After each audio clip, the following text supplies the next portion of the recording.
भारतीय दंड संहिता आईपीसी भाग 25। भारतीय दंड संहिता के अंतर्गत चोरी का अपराध क्या होता है।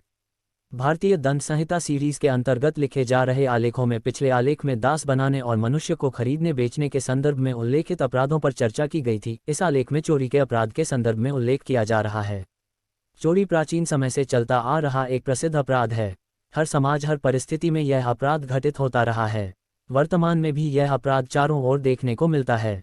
भारतीय दंड संहिता भारत की सीमा में केवल व्यक्तियों के शरीर की ही रक्षा हेतु दंड विधान का निर्माण नहीं करती है, अपितु ये दंड संहिता व्यक्तियों के संपत्ति की रक्षा का भी प्रबंध करती है। मनुष्य अपने साथ कुछ संपत्तियों को लेकर चलता है जिससे अर्थव्यवस्था में उसका जीवन यापन हो सके। राज्य का ये परम कर्तव्य है कि वह अपने अधीन रहने वाले व्यक्तियों की संपत्ति की सुरक्षा करें। संपत्ति की सुरक्षा के उद्देश्य से भारतीय दंड संहिता के अध्याय 17 के अंतर्गत संपत्ति से जुड़े हुए अपराधों के संबंध में उल्लेख किया गया है। इन अपराधों में सर्वप्रथम अपराध चोरी होता है। भारतीय दंड संहिता की 5 धाराओं के अंतर्गत चोरी पर स्पष्ट प्रावधान किए गए हैं। इन प्रावधानों का उल्लेख तथा चोरी की परिभाषा और उसके लिए दंड के निर्धारण के संबंध में चर्चा इस आलेख में की जा रही है। चोरी धारा -378। भारतीय दंड संहिता की धारा 378 चोरी के अपराध की परिभाषा प्रस्तुत करती है। इस धारा के अंतर्गत चोरी की अत्यंत विस्तृत परिभाषा प्रस्तुत की गई है तथा इसी धारा के अंतर्गत कुछ दृष्टांत को भी प्रस्तुत किया गया है जिनके माध्यम से चोरी के अपराध का निर्धारण होता है। धारा 378 के अंतर्गत चोरी के अपराध की जो परिभाषा दी गई है उसके अधीन चोरी के कुछ तत्व गठित होते हैं। वह तत्व निम्न तत्व है। 1 संपत्ति को बेईमानी से लेने का आशय। 2 चल संपत्ति। 3 कोई किसी प्रकार की चल संपत्ति जो दूसरे के कब्जे में है तथा उसे लिया जाए। 4 संपत्ति को ऐसे व्यक्ति की सहमति के बिना लिया जाए। 5 संपत्ति को लेने के लिए उसे हटाया जाए। संपत्ति को बेईमानी से लेने का आशय। भारतीय दंड संहिता की धारा 378 का अध्ययन करने के पश्चात यह बात मालूम होती है कि चोरी के अपराध के लिए सर्वप्रथम तत्व संपत्ति को बेईमानी से लेने का आशय होता है। चोरी का अपराध घटित करने के लिए उसे बेईमानी से लेने का आशय आवश्यक है। यदि आवश्यक आशय किसी संपत्ति को बेईमानी से लेने का नहीं है तो वहां चोरी का अपराध घटित नहीं होता है। जिसके अंतर्गत जो कोई इस आशय से कोई कार्य करता है कि एक व्यक्ति को सदोष अभिलाभ कारित करें या अन्य व्यक्ति को सदोष हानि कारित करें, वह उस कार्य को बेईमानी से करता है। चोरी के अपराध में संपत्ति इस आशय से ली जाती है उसमें किसी को सदोष अभिलाभ हो और किसी अन्य को सदोष हानि। इस आशय के अभाव में चोरी का अपराध घटित नहीं होता है। वह वस्तुओं की सही प्रकृति के संदर्भ में यह सदैव संभव नहीं है कि किसी प्रत्यक्ष साक्ष्य द्वारा बेईमानीपूर्ण आशय को साबित किया जा सके। इसे कोई ऐसी परिस्थितियों द्वारा साबित किया जा सकता है जिनसे कोई युक्तियुक्त अनुमान निकाला जा सकता है। अभियुक्त जानवरों को वे प्रदर्शित करते हुए हाँक कहा था कि जैसे वह उन्हें किसी जानवरों के निवास की ओर लेकर जा रहा है। इस प्रकरण में उच्चतम न्यायालय ने यह अभिनिर्धारित किया कि पशुओं को कांजी हाउस की ओर ले जाना चोरी का कार्य नहीं था क्योंकि उसका आशय बेईमानी से परिपूर्ण नहीं था। एक अन्य प्रकरण में एक संभ्रांत व्यक्ति ने जिसकी साइकिल खो गई थी दूसरे की साइकिल को भ्रमवश अपनी साइकिल समझ उठा लिया था और उसे उठाकर घर ले आया। न्यायालय ने कहा कि उसने चोरी नहीं की क्योंकि उसका कृत्य आपराधिक आशय से युक्त नहीं था और न ही उसके कृत्य से कोई सदोष लाभ होने वाला था। चोरी के प्रकरण में संपत्ति को बेईमानी से लेने का आशय उस समय अवश्य होना चाहिए जब संपत्ति को हटाया जाए। संपत्ति का बेईमानी से लिया जाना इस प्रकार जहां किसी लोक अधिकारी द्वारा परिवादी के धन की आवश्यक लेवी लेने के आशय से उसकी सहमति के बिना ही ले लिया जाए। वैसे अभियुक्त को धारा 379 के अधीन दंडनीय अपराध का दोषी नहीं माना जा सकता क्योंकि इसमें भी आशय बेईमानी पूर्वक नहीं था। हर चोरी के अपराध के लिए सर्वप्रथम तत्व बेईमानी से किसी संपत्ति को लेना है। केन मेहरा बनाम स्टेट ऑफ राजस्थान AR 1957। उच्चतम न्यायालय 369 के प्रकरण में अभियुक्त ने भारतीय वायुसेना के एक जहाज को अनाधिकृत रूप से उड़ान भरने के लिए ले लिया था। उच्चतम न्यायालय ने उसे चोरी का अपराधी घोषित किया था। यदि कोई व्यक्ति किसी संपत्ति को अस्थायी रूप से किसी के कब्जे से लेता है चाहे भले ही उस संपत्ति को बाद में लौटा देने का आशय हो, वह चोरी का दोषी माना जाएगा। कुछ ऐसा ही प्रकरण प्यारेलाल AR 1963 उच्चतम न्यायालय 1094 का भी है। इस प्रकरण में अभियुक्त एक सरकारी कर्मचारी था। उसने अपने कार्यालय से एक फाइल हटा ली और उसे एक बाहरी व्यक्ति को उपलब्ध करा दी। 2 दिनों के बाद पुनः कार्यालय में फाइल को जमा कर दिया। उच्चतम न्यायालय ने अभिनिर्धारित किया कि वह चोरी का अपराधी है। के मथाई बनाम कोरा बिब्बी कुट्टी के प्रकरण में अभियुक्त संख्या 2 द्वारा एक भाड़ा क्रय करार के अंतर्गत बस खरीदी गई थी। बाद में वह बस परिवादी को बेच दी गई। परिवादी ने वित्त व्यवस्थापक को बस की किस्तों के भुगतान में आनाकानी करना प्रारंभ कर दिया और अंत में उस व्यवस्थापक ने अभियुक्त 1 तथा अभियुक्त 2 की मदद से उस बस को अपने कब्जे में ले लिया। यह अभिनिर्धारित किया गया कि दुराशय और बेईमानीपूर्ण आशय के अभाव में चोरी का अपराध नहीं बनता। चल संपत्ति चोरी के अपराध के लिए दूसरी प्रमुख शर्त तथा उसका दूसरा महत्वपूर्ण तत्व चल संपत्ति होना है। चोरी का अपराध केवल चल संपत्ति के अंतर्गत ही घटित हो सकता है। किसी भी स्थायी स्थावर संपत्ति के संबंध में चोरी नहीं की जा सकती है। भारतीय दंड संहिता की धारा 378 के प्रथम और दूसरा स्पष्टीकरण या स्पष्ट करते हैं कि जब तक कोई वस्तु धरती से जुड़ी हुई रहती है तब तक वह संपत्ति जंगम संपत्ति नहीं होती है। जैसे कि कोई फसल यदि धरती से जुड़ी हुई है तो वह जंगम संपत्ति नहीं है, परंतु कोई संपत्ति धरती से अलग हो गई है फिर वह जंगम संपत्ति हो जाएगी। इसी प्रकार पृथक से की गई इस प्रकार की संपत्ति को हटाना चोरी करना है। मिट्टी, पत्थर, नमक, मीटर द्वारा नियंत्रित गैस जहां जंगम संपत्ति माने गए हैं वहीं विद्युत जंगम संपत्ति नहीं मानी गई है। अवतार सिंह AR 1965 उच्चतम न्यायालय 666 के प्रकरण में न्यायालय द्वारा कहा गया है कि भारतीय दंड संहिता के अधीन विद्युत चूंकि जंगम संपत्ति नहीं है इसलिए बेईमानीपूर्ण आशय से इसका अपकर्षण चोरी का अपराध नहीं है। विद्युत चून की तारों के द्वारा प्रभावित होती है और तार को काटकर विद्युत को उसके साथ अलग नहीं किया जा सकता, अतः संहिता के अधीन इसका अपकर्षण चोरी नहीं है। यदि इस प्रकार तार को काटकर बिजली काबू किया जा रहा है, बिजली का उपभोग किया जा रहा है तो इस हेतु विद्युत अधिनियम के अंतर्गत मामला संस्थित किया जा सकता है, न कि भारतीय दंड संहिता के अंतर्गत चोरी का अपराध संस्थित किया जाएगा। जल आपूर्ति विभाग द्वारा मीटर के माध्यम से पूरित किया गया जल चोरी का विषय है, परंतु किसी नहर का बहता हुआ जल चोरी का विषय नहीं है। किसी देव मूर्ति को अर्पित और दूर दूर तक विचरण के लिए छोड़ा गया सांड लावारिस माल माना जाता है, परंतु यह उस देवालय के न्यास की जंगम संपत्ति है, इसलिए चोरी किए जाने का विषय है। किसी धार्मिक रोड़ी के अंतर्गत छोड़ा गया सांड किसी न्यास की संपत्ति नहीं होता है अथवा वह चोरी का विषय नहीं है। मानव शरीर चाहे जीवित हो या मरा हुआ संपत्ति नहीं है, परंतु अजायबघर अथवा वैज्ञानिक संस्थान में अनुरक्षित मानव शरीर, उसका कोई भाग, कोई पुरातन शव जंगम संपत्ति की कोटि में आता है और उसकी चोरी हो सकती है। इस बात का उल्लेख रामाधीन के प्रकरण में 1902 में किया गया है, जहां एक वैज्ञानिक अनुसंधान के लिए रखे गए शव को चुराया गया था। जीवित मनुष्य की चोरी भारतीय दंड संहिता की अन्य धाराओं के अंतर्गत होती है, जिसे व्यपहरण कहा जाता है। संपत्ति को किसी व्यक्ति के कब्जे से लिया जाए। चोरी के अपराध के गठन के लिए तीसरा आवश्यक तत्व संपत्ति को किसी दूसरे के कब्जे से लिया जाना है।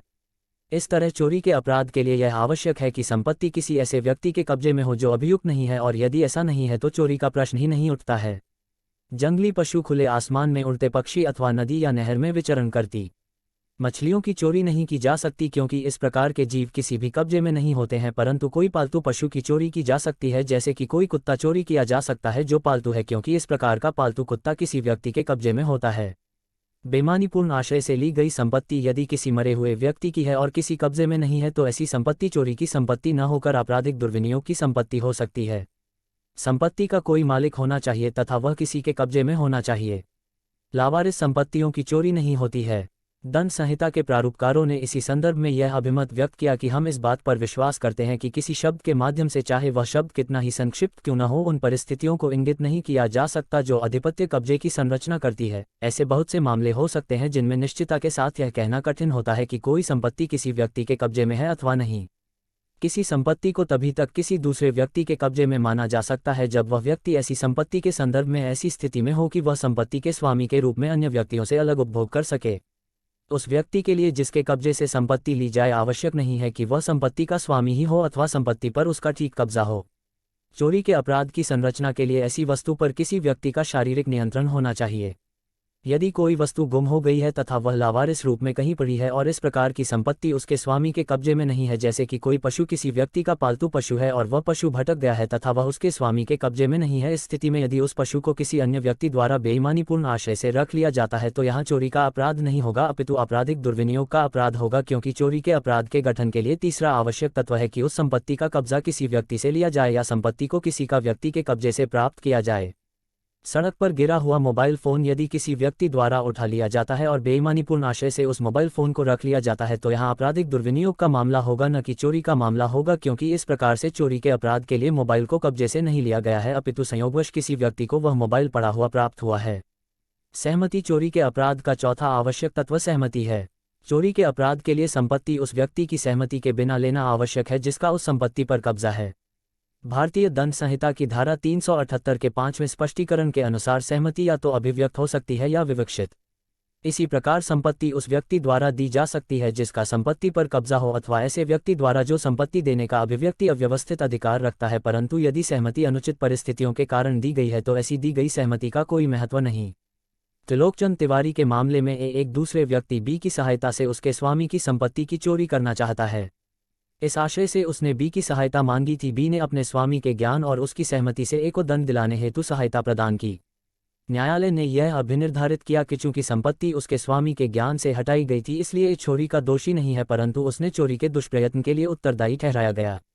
ये निर्णय न्यायपूर्ण नहीं लगता कि संपत्ति के स्वामी ने वास्तव में बेईमानीपूर्ण आशय है कि संतुष्टि के लिए अपनी संपत्ति को हटाने की अनुमति नहीं दी थी। स्वामी ने चोर के बेईमानीपूर्ण आशय के क्रियान्वयन में मात्र सहायता पहुंचाई थी, जिसका अंतिम उद्देश्य उसे विधि विरुद्ध कार्य के लिए दंड प्रदान कराना था। चोर को भी संपत्ति के स्वामी के कार्यों का ज्ञान नहीं था। ये कार्य सहमति की परिभाषा के अंतर्गत नहीं आता है। चांडलर के स्वतंत्रता पूर्व के एक प्रकरण में अभियुक्त बी के नौकर को अपनी योजना बताई थी कि वह उसके स्वामी की दुकान में लूट करना चाहता है। इस नौकर ने उसकी योजना से सहमति का भाव प्रदर्शित करते हुए दुकान की चाबियों का गुच्छा दे दिया, जिससे उसने उन चाबियों की नकल बनवा ली थी। निर्धारित तिथि पर अभियुक्त ने उन चारों में से एक चाबी से दुकान के बाहर का दरवाजा खोलकर दुकान में प्रवेश किया ही था कि वह गिरफ्तार कर लिया गया। नौकर ने अभियुक्त की योजना से अपने स्वामी को अवगत करा दिया था। अभियुक्त को चोरी के आशय से दरवाजा खोलने और उसमें प्रवेश करने के अपराध का दोषी पाया गया। अभिनिर्धारित किया गया है कि अभियुक्त को दी गई दोषसिद्धि ठीक थी, चाहे भले ही अभियुक्त को ये जानकारी रही हो कि दरवाजा खोलने और उसमें प्रवेश करने के साधनों की जानकारी उसी के नौकर द्वारा उसकी व्यवस्थित सम्मति से की गई हो। संपत्ति को हटाया जाना। भारतीय दंड संहिता की धारा 378 के अंतर्गत चोरी का अपराध घटित होने के लिए पांचवा और अंतिम आवश्यक तत्व संपत्ति को हटाया जाना है। चोरी का अपराध उसी समय पूर्ण हो जाता है जब किसी संपत्ति को बेईमानीपूर्ण आशय से हटा दिया जाता है। संपत्ति का उस स्थान से रंच मात्र भी हटाया जाना चोरी का अपराध संरक्षित करता है जिस स्थान पर उसे उसके कब्जेदार द्वारा रखा गया था। धारा 380 बाधा को जो किसी चीज को हटाने से रुके हुए हैं कोई व्यक्ति हटाता है या उस व्यक्ति को किसी वस्तु से पृथक करता है तो ये कहा जाएगा कि वह व्यक्ति उस वस्तु को हटाता है। इस धारा के दृष्टांत के अंतर्गत इस सिद्धांत का उदाहरण प्रस्तुत किया गया है। एक स्पष्टीकरण के अनुसार वह व्यक्ति जो किसी साधन द्वारा किसी जीव जंतु को हटाना कारित करता है ये कहा जाता है कि वह जीव जंतु को हटाता है। इसी प्रकार यदि कोई व्यक्ति किसी चीज को ऐसे जीव जंतु के माध्यम से हटाता है उसको हटाने वाला माना जाएगा। मल्लू यादव बनाम बिहार राज्य के प्रकरण में अभियुक्त द्वारा एक वृक्ष खेत से खड़ी हुई फसल को प्रत्यक्ष रूप से उखाड़ा जा रहा था। ये बात साक्ष्य द्वारा स्थापित कर दी गई थी। यह अभिनिर्धारित किया गया कि यह कार्य धारा 379 के अधीन चोरी का अपराध है। उखाड़ी गई फसल के मूल्य के संबंध में साफ न होने का कारण धारा 379 के अंतर्गत उपबंधित अधिकतम दंड का निरूपण आवश्यक नहीं समझा गया।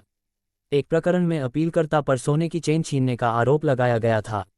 उसे दौड़ता हुआ पाया गया, उसका पीछा किया गया और उसे पकड़ लिया गया, परंतु उसके पास सोने की चेन न मिलकर एक ईयरिंग प्राप्त हुई। अभियोजन के किसी भी साक्षी ने उस व्यक्ति को नहीं देखा था जिसने सोने की चेन छीनी थी। ये कहा गया कि साक्षी इस बात को संदेह से परे साबित करने के लिए पर्याप्त नहीं थे कि अपीलकर्ता ही दोषी था। मात्र इस कारण से कि किसी कारण अपीलकर्ता को दौड़ता हुआ तेज गति से जाता हुआ देखा गया, इस बात की स्थापना के लिए पर्याप्त नहीं है। वही अपराधकर्ता था। अपीलकर्ता को दोषमुक्ति का हकदार माना गया। चोरी पति पत्नी के रिश्ते के अंतर्गत भी हो सकती है क्योंकि पति पत्नी एक ही व्यक्ति नहीं होते हैं। यदि पत्नी द्वारा पति की कोई संपत्ति को उसके स्थान से हटाया जाता है तो चोरी का अपराध हो सकता है। इसी प्रकार यदि पति पत्नी के स्त्रीधन को हटाता है तो भी चोरी का अपराध हो सकता है। चोरी के लिए दंड धारा -379 भारतीय दंड संहिता की धारा 378 चोरी के संबंध में विस्तृत परिभाषा प्रस्तुत करती है तथा 379 चोरी के लिए दंड का निर्धारण करती है। धारा 379 के अंतर्गत जो कोई इस प्रकार की चोरी करता है वह 3 वर्ष तक के कारावास से दंडित किया जाएगा और उसके साथ जुर्माना भी अधिरोपित किया जा सकता है। चोरी का अपराध जिस व्यक्ति की संपत्ति की चोरी हुई है उसकी इच्छा पर समझौते के योग्य अपराध है, अर्थात इस अपराध के अंदर समझौता हो सकता है। घर में घुसकर चोरी करना धारा -380 भारतीय दंड संहिता की धारा 380 घर में घुसकर चोरी करने के अपराध का उल्लेख करती है। घर में घुसकर चोरी करना चोरी का गंभीर पर रूप है तथा इसके अंतर्गत दंड की अवधि भी अधिक है। किसी घर में जो ईंट पत्थरों का निर्माण हो, किसी तंबू में या किसी जलयान में जहां कोई व्यक्ति रहता हो या फिर किसी संपत्ति की रक्षा हेतु इस प्रकार का निर्माण किया गया है जैसे कि कोई कारखाना या फिर कोई गोडाउन, उसमें घुसकर यदि चोरी की जाती है तो धारा 380 के अंतर्गत 7 वर्ष तक के कारावास की अवधि के दंड का निर्धारण किया गया है। उसके साथ जुर्माना भी हो सकता है। नौकर और लिपिक के द्वारा स्वामी की संपत्ति की चोरी धारा -381 भारतीय दंड संहिता की धारा 381 किसी नौकर या लिपिक द्वारा अपने मालिक की संपत्ति की चोरी करने को विशेष रूप से उल्लेखित करती है। यदि इस प्रकार किसी नौकर या किसी लिपिक द्वारा अपने मालिक की संपत्ति की चोरी की जाती है तो धारा 381 के अंतर्गत 7 वर्ष तक की दंड की अवधि से दंडित किया जाएगा। चोरी करने के उद्देश्य से मृत्यु और गंभीर चोट देने की तैयारी करना धारा 382 यदि किसी व्यक्ति द्वारा चोरी की जाती है वह चोरी करते समय उस व्यक्ति द्वारा प्रतिरोध के साधन के तौर पर कोई गंभीर चोट पहुंचाने का उद्देश्य रखा जाता है या फिर मृत्यु कारित करने का उद्देश्य रखा जाता है तो यह चोरी का गंभीर अपराध है। इस धारा 382 के अंतर्गत 10 वर्ष तक के कारावास के दंड का निर्धारण किया गया है। जैसे कि किसी व्यक्ति द्वारा अपनी जेब में भरी हुई पिस्तौल इस उद्देश्य से रखी जाती है कि मेरे द्वारा चोरी करने पर पकड़ा जाता हूं तो इस पिस्तौल की गोलियां चलाकर मैं अपना प्रतिरोध कर लूंगा, या फिर कोई चाकू अपने पास रखकर इस प्रकार की चोरी का अपराध किया जाता है। ये धारा मात्र चोरी की तैयारी अंतर्गत प्रयोज्य होती है यदि अभियुक्त चोरी करते समय मृत्यु, गंभीर चोट या रास्ता रोकने की तैयारी में था। धारा 382 का अपराध बन जाता है।